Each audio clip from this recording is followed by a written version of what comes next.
Ya leo tunatoa taarifa kuhusiana na kukamatwa kwa mwanamke aitwaye Diana Edward Bundala.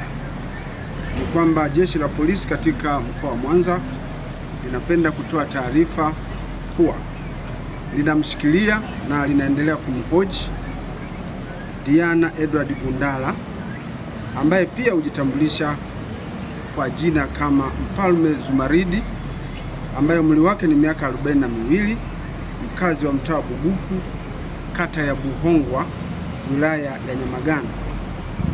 Mwanamke huyu ambaye ameyageuza makazi yake kuwa kanisa anatuhumiwa kuendesha shughuli za kidini bila usajili na kufanya mahubiri kwa waumini wake kwa sauti ya juu katika eneo hilo ambalo ni makazi ya watu na kusababisha usumbufu kwa majirani.